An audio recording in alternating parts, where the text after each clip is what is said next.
Hello friends, स्वागत है आप सभी का आपके अपने यूट्यूब चैनल चंद्र प्रकाश प्रजापति में। आज हम बात करेंगे इंस्पायर फेलोशिप के बारे में, जिसमें आपको बहुत ही अच्छा अमाउंट देखने को मिलता है। लगभग 30,000 से लेकर 40,000 रुपये तक का अमाउंट पर मंथ देखने को मिलता है। और इस फेलोशिप के लिए क्या क्या एलिजिबिलिटी होनी चाहिए आपके पास, किस तरीके से आप फॉर्म अप्लाई कर सकते हो, पूरा सिलेक्शन प्रोसेस इस वीडियो में हम डिस्कस करने वाले हैं। इस वीडियो को इंड तक देखिए, वीडियो बहुत ही ज़्यादा इंपॉर्टेंट है। वीडियो पसंद आए वीडियो को लाइक करना, चैनल पर न्यू हो चैनल को सब्सक्राइब कर लीजिए। तो आइए फ्रेंड्स, आज का वीडियो स्टार्ट करते हैं। Department of science and technology DST का यहाँ पे जो कंपोनेंट है वो 4 हैं। Innovation in science, pursuit for inspired research, जिसको हम इंस्पायर बोलते हैं। इसके 4 कंपोनेंट हैं जो कि अलग अलग है और सबकी अलग अलग यहाँ पे एलिजिबिलिटी क्राइटेरिया भी होता है। तो अगर हम देखें तो पहला जो कंपोनेंट है वो इंस्पायर इंटर्नशिप है। इसके बाद आता है इंस्पायर स्कॉलरशिप, जिसके बारे में ऑलरेडी हम डिस्कस कर चुके हैं। बहुत ही ज़्यादा यहाँ पे वीडियोस हमारे चैनल पे हैं इंस्पायर स्कॉलरशिप के बारे में। इसके बाद आता है इंस्पायर फेलोशिप। इसकी एलिजिबिलिटी क्राइटेरिया अलग है, सब कुछ डिफरेंट है। और इंस्पायर फेलोशिप पूरी तरीके से डिफरेंट है इंस्पायर स्कॉलरशिप से। तो आप बिल्कुल भी ये डाउट में मत रहना कि स्कॉलरशिप और फेलोशिप एकदम सेम है, ये डिफरेंट है। इसकी एलिजिबिलिटी क्राइटेरिया भी डिफरेंट है।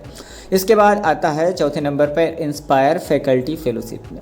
तो हम इंस्पायर फैकल्टी फेलोशिप के बारे में भी हमारा एक वीडियो पड़ा हुआ है, उसमें डिस्कस किए हुए बहुत ही अच्छे तरीके से। फिलहाल आज हम डिस्कस करने जा रहे हैं इंस्पायर फेलोशिप के बारे में। तो चलिए देखते हैं इंस्पायर फेलोशिप क्या है, इसकी क्या एलिजिबिलिटी क्राइटेरिया है, कौन कौन फॉर्म अप्लाई कर सकता है। इंस्पायर फेलोशिप कंपोनेंट बहुत ही अच्छे तरीके से हम डिस्कस करने जा रहे हैं। देखिए, हमारा पहला क्वेश्चन है और सबके मन में पहला क्वेश्चन यही रहता है कि इंस्पायर फेलोशिप क्या है। तो what is inspire fellowship? Inspire fellowship is one of the component of inspire scheme. जैसे कि हमने आपको भी स्टार्टिंग में ही बताया कि इंस्पायर फेलोशिप इंस्पायर का एक प्रकार का कंपोनेंट है DST का, ठीक है। और यहाँ पर आप देख सकते हैं, this component focus on attracting student to pursue doctoral degree in basic and applied sciences, including में क्या क्या यहाँ पे है चीज़ें देख सकते हैं आप। Engineering, medicine, agriculture, veterinary, pharmacy, after either master degree in science और इंजीनियरिंग और bachelor master degree in medicine. तो इसमें आई थिंक आप समझ चुके होंगे कि इस तरीके से इसका उद्देश्य है यहाँ पर स्टूडेंट को अट्रैक्ट करना डॉक्टरेट डिग्री करने के लिए, और यहाँ पे basic and applied sciences courses के लिए, ठीक है। तो कुल मिला के जब आप MSc कर लेते हो और MSc करने के बाद आपको PhD करनी होती है, तब आपको यहाँ पर फेलोशिप की ज़रूरत होती है। तो सबसे पहले इसके बाद सेकंड नंबर पे हम डिस्कस कर लेते हैं इसकी एलिजिबिलिटी क्राइटेरिया क्या है, इसकी इंस्पायर फेलोशिप आपको किस तरीके से मिल सकती है। तो यहाँ पर 2 एलिजिबिलिटी क्राइटेरिया हैं, दोनों डिफरेंट हैं। तो जो हमारी पहली है उसके बारे में हम डिस्कस करते हैं। जो फर्स्ट यहाँ पे एलिजिबिलिटी क्राइटेरिया है वो है first rank holder in any recognize university and academic institute. मतलब यहाँ पर अगर आप फर्स्ट रैंक होल्डर हो अपने यूनिवर्सिटी में या फिर आप किसी कॉलेज में फ़र्स्ट रैंक होल्डर हो, तो आप यहाँ पर इसके लिए एलिजिबल हो जाते हो। लेकिन कॉलेज वालों का यहाँ पे सिलेक्शन जल्दी से नहीं होता है। लेकिन अगर आप किसी यूनिवर्सिटी में फ़र्स्ट रैंक होल्डर हो, कुल मिला के गोल्ड मेडलिस्ट होते हैं जो स्टूडेंट, उस तरीके से अगर आप हो तो आपके यहाँ पे सिलेक्शन के चांसेस काफ़ी ज़्यादा बढ़ जाते हैं, या यही समझ लीजिए कि यहाँ पे सिलेक्शन हो ही जाएगा अगर आप किसी यूनिवर्सिटी में फ़र्स्ट रैंक होल्डर हो। दूसरी चीज़, आप एक चीज़ और नोटिस करिए, एक्सक्लूडिंग ऑटोनॉमस कॉलेज। अगर आप किसी ऑटोनॉमस कॉलेज में पढ़ते हो, वहाँ आप फर्स्ट रैंक आते हो, तो फिर उनका कोई मतलब नहीं है in India to post graduate PG level examination in basic और अप्लाइड साइंसेस इंक्लूडिंग। तो आपके मन में एक क्वेश्चन आ रहा होगा कि फ़र्स्ट रैंक किस में लाना है, BSc में लाना है या फिर MSc में लाना है।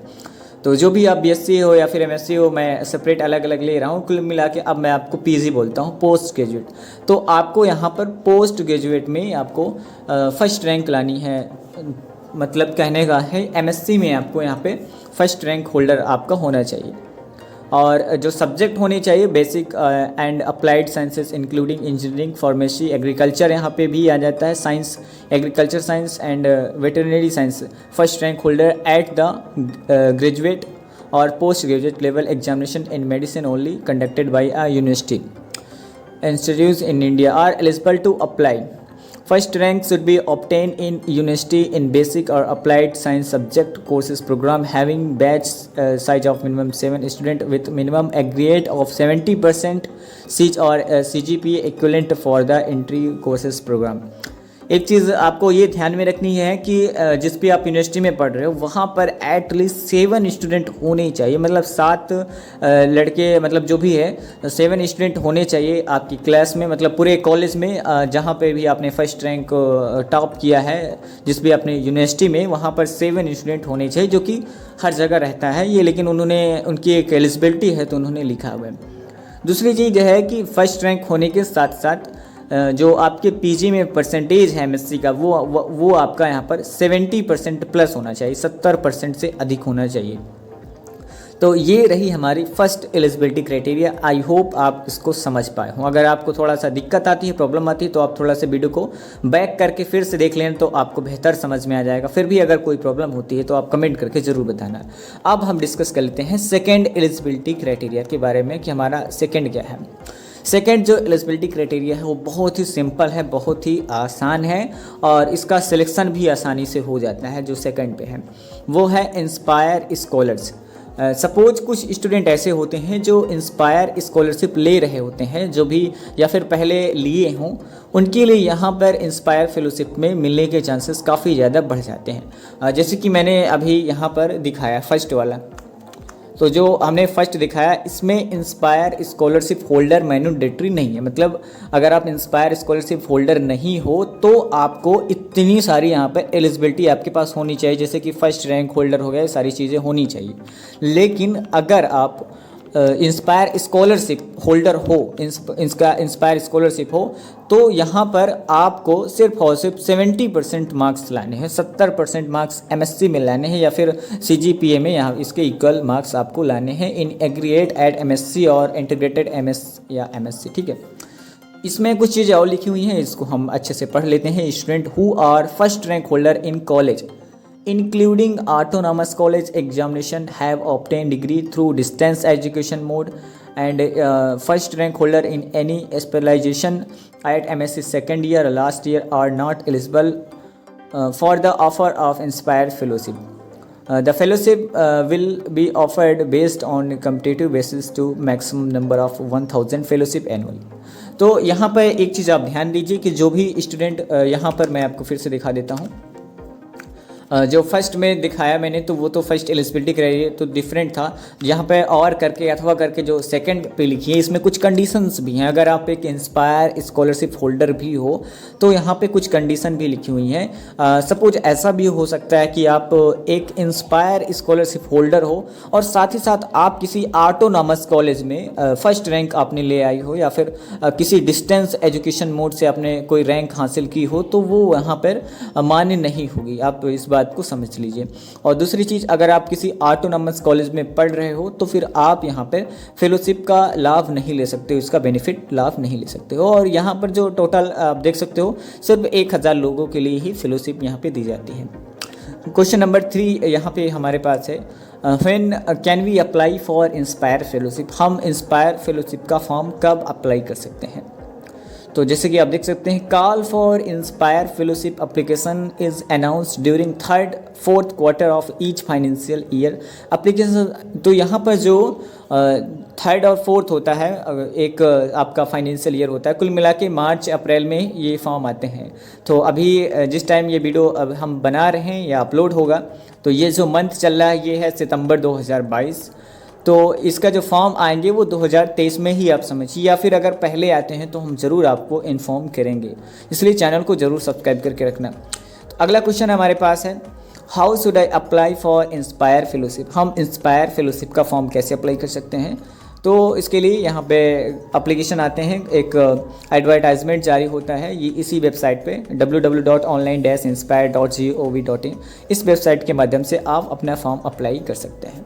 इसमें कुछ चीज़ें हम और देख लेते हैं और सारी चीज़ें यहाँ पे डिस्कस कर लेते हैं। इसके बाद हम बात कर लेते हैं इसके सिलेक्शन प्रोसीजर के बारे में। इस इंस्पायर फेलोशिप में आपका सिलेक्शन किस तरीके से होता है। सपोज अगर आप एलिजिबल हो जाते हो तो फिर आपका सिलेक्शन कैसे होगा।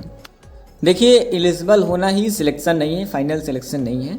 यहाँ पर जो इंस्पायर फेलोशिप में जो एक प्रकार से सिलेक्शन किया जाता है वो 2 स्टेज में होता है, लेवल 1 स्क्रीनिंग और इसके बाद लेवल 2, इस तरीके से यहाँ पे होता है। जैसे कि आप देख सकते हैं, level 1 screening for eligibility criteria and level 2 evolution by subject expert committee. जो लेवल 1 होता है वो तो नॉर्मल रहता है, वो तो सिर्फ और सिर्फ वहाँ पर एलिजिबिलिटी क्राइटेरिया के लिए होता है, लेकिन जो लेवल 2 होता है वो एवोल्यूशन किया जाता है यहाँ पर, ठीक है। तो लेवल 1 है सिर्फ और सिर्फ एलिजिबिलिटी के लिए ही होता है, और उसमें आपको अगर आप एलिजिबल रहते हो तो आप वहाँ पर आपको प्रोविजनली ऑफर लेटर दे दी जाता है, लेकिन उसका मतलब ये नहीं है कि आपका फाइनल सिलेक्शन हो गया। इसके बाद जो लेवल 2 होता है वहाँ पर सब्जेक्ट एक्सपर्ट कम्युनिटी, यहाँ पे SEC जो लिखा हुआ है वो होता है, और वहाँ पर क्या क्या चीज़ें होती हैं मैं आपको बता देता हूँ। जैसे कि यहाँ पर जो मैं आपको दिखा रहा हूँ, जो ये PDF है, ये मतलब इंस्पायर से ही मैंने इसको डाउनलोड किया है, वेबसाइट से ही, लेकिन इसमें कहीं भी ये चीज़ नहीं लिखी हुई है कि क्या क्या देखा जाएगा, 10th की मार्कशीट देखी जाएगी या फिर नहीं देखी जाएगी। लेकिन मैं आपको बता दूँ, यहाँ पर पूरा आपका एकेडमिक परफॉर्मेंस देखा जाता है, पूरा 10th 12th BSc MSc सब कुछ देखा जाता है, क्योंकि जो इंस्पायर फेलोशिप दी जाती है ये काफ़ी कम स्टूडेंट को मिलती है, मतलब ज़्यादा नंबर ऑफ़ स्टूडेंट यहाँ पर नहीं रहते हैं, तो इसलिए यहाँ पर बहुत ही जो अच्छे स्टूडेंट रहते हैं उनको मिलती है। साथ ही साथ अगर आप किसी एक अच्छे होस्ट इंस्टीट्यूट से, मतलब कहीं अच्छी जगह से आप PhD कर रहे हो, तो आपके यहाँ पर सिलेक्शन के चांसेस बढ़ जाते हैं। इसके बाद हमारा 7 नंबर पे क्वेश्चन है, what is difference between provisional offer and final offer letter. तो देखिए, यहाँ पे जो प्रोविजनली ऑफर लेटर है, स्टूडेंट हु आर एलिजिबल, जैसे कि हमने पहले ही बताया, who are eligible for inspire fellowship but not admitted into PhD program would get provisional offer and they will given 1 year validity to take admission into PhD program. तो एक चीज़ आप यहाँ पर और समझ लीजिए कि अगर आप यहाँ पर PhD पे हिस्सा नहीं लिए हुए हो, अभी आप PhD नहीं कर रहे हो, तो आप यहाँ पर सिर्फ और सिर्फ एलिजिबल ही माने जाते हो, और आपको यहाँ पे लेवल 1 के तहत आपको यहाँ पे प्रोविजनल ऑफर लेटर आपको दे दिया जाता है, जिसकी वैलिडिटी 1 साल तक रहती है कि आप 1 साल के अंदर PhD करो। इसके बाद यहाँ पर आता है final offer letter, student who are eligible for inspire fellowship as well as got admitted into PhD program and their applications are recommended at both the levels, level 1 and level 2। जिनका application मतलब दोनों तरीके से पास हो चुका होता है, level 1 में और लेवल 2 में भी, उनको फाइनल ऑफर लेटर यहाँ पे दिया जाता है। तो इस तरीके से लेवल 1 होता है। लेवल 1 में अगर आप पास होते हो तो आपको ऑफर लेटर दिया जाता है, और लेवल 2 पे अगर आप वहाँ पे छटनी में जो भी वहाँ पे वो सिलेक्शन होता है, अगर उसमें आप पास होते हो तो आपको फाइनल ऑफर लेटर दिया जाता है। तो इस तरीके से यहाँ पर ये रहा सिलेक्शन प्रोसेस। इसके बाद कुछ और यहाँ पे स्टूडेंट के डाउट रहते हैं, उनको भी हम देख लेते हैं। जैसे कि आप यहाँ पे देख सकते हैं, what is tenure of this fellowship, ये कितने साल के लिए अगर रहे तो इसमें मैक्सिमम पीरियड ऑफ 5 ईयर्स, 5 सालों तक आपको इंस्पायर फेलोशिप मिल सकती है, या फिर ऐसा कहें कि जितने साल तक आप करते हो तो वो डिपेंड करता है, लेकिन 5 साल से ज़्यादा यहाँ पर आपको नहीं मिल सकती है इंस्पायर फेलोशिप। कुछ और क्वेश्चंस डिस्कस कर लेते हैं अमाउंट के बारे में, जो कि सबसे ज़्यादा क्वेश्चन पूछे जाने वाला है, सबके मन में ये क्वेश्चन जरूर है, सबसे लास्ट में आई थिंक है, व्हाट इज़ यहाँ पे अमाउंट ऑफ फेलोशिप। तो इसमें जो अमाउंट है वो कोई निर्धारित अमाउंट नहीं, कोई फिक्स अमाउंट नहीं है, वो डिपेंड करता है कि आप किस होस्ट इंस्टीट्यूट से आप किस, यहाँ पे आप देख सकते हैं, depending upon the location of host institute, कहाँ से आप कर रहे हो PhD वो डिपेंड करता है, उस हिसाब से आपको यहाँ पे अमाउंट मिलता है फेलोशिप का। दूसरी चीज़ ये है, जब आप फर्स्ट मतलब जैसे कि आप PhD करने लगो, जैसे कि अगर आपका फर्स्ट ईयर है PhD का, तो वहाँ पर जो अमाउंट मिलता है वो उतना अमाउंट नहीं रहता है। हो सकता है आपको 25,000 से ही स्टार्टिंग हो जाए, या फिर 30,000 से स्टार्टिंग हो जाए, 25,000 या 30,000, और कभी कभी यहाँ पे अमाउंट 23,000 24,000 से भी स्टार्टिंग हो जाता है। लेकिन ये अमाउंट नेक्स्ट ईयर आपका बढ़ जाएगा, हो सकता है नेक्स्ट ईयर आपका 30, 32, 35, 36, 37, 40 हज़ार तक आपको इंस्पायर फेलोशिप अमाउंट देखने को मिल जाएगा। तो ये कुछ चीज़ें रहीं। इसके बाद हम और यहाँ पे चीज़ों को डिस्कस कर लेते हैं। अमाउंट किस तरीके से ट्रांसफ़र किया जाएगा, यहाँ पे PFMS के थ्रू ट्रांजेक्शन होता है, बैंक डिटेल्स वगैरह वो ले लेंगे जब आपका ऑफर लेटर फाइनल आएगा, उसकी टेंशन आपको बिल्कुल नहीं लेनी है बैंक डिटेल्स वगैरह की। बैंक डिटेल्स अप्रूव भी हो जाते हैं, उसमें भी कोई टेंशन लेने वाली बात नहीं है।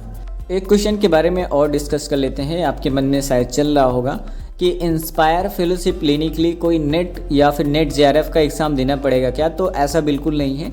इंस्पायर फेलोशिप इसीलिए है कि जो स्टूडेंट उधर नहीं सिलेक्ट हो पाते हैं तो इधर इनके पास एक बहुत ही बेटर ऑप्शन रहता है इंस्पायर फेलोशिप के लिए। अब बाय द वे, अगर आप इसके एग्जामिनेशन की तैयारी कर रहे हैं तो मैं आपको मना नहीं करता हूँ, आप बिल्कुल तैयारी करें। कहीं ऐसा ना हो कि आपको इंस्पायर फेलोशिप भी ना मिल पाए और उधर से भी आप रह जाएँ।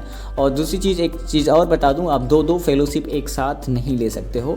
और तीसरी चीज़ एक और बता दूं, अगर आप इंस्पायर फेलोशिप ले रहे हो, धीरे धीरे होते होते आपकी कहीं जॉब लग जाती है तो फिर आपको इसको छोड़ना पड़ेगा। एक चीज़ और डिस्कस कर लेते हैं। When will I be eligible for upgradation of my fellowship from JRF to SRF. देखिए, जब आप इंस्पायर फेलोशिप आपको मिलती है, ये इक्विवेलेंट रह के एक तरीके से जेआरएफ जैसे जूनियर रिसर्च फेलोशिप की टू, इसको अगर हम सीनियर यहाँ पे रिसर्च फेलोशिप के लिए आपको कन्वर्ट करना है तो ये आपको 2 साल के बाद ही यहाँ पे चेंज होता है। यहाँ पे सारा प्रोसीजर भी लिखा हुआ है। इसका ये जो आप PDF देख रहे हो, इसका लिंक वीडियो के डिस्क्रिप्शन में हम दे देंगे, आप वहाँ से इसको डाउनलोड करके पढ़ लेना। तो फ्रेंड्स, इस वीडियो को लाइक करिए, शेयर करिए, और अगर आपको पसंद आया होगा तो चैनल को जरूर सब्सक्राइब कर लीजिए। हम इसी से रिलेटेड न्यू अपडेट आपको देते रहेंगे। तो फ्रेंड्स, मिलते हैं नेक्स्ट वीडियो में।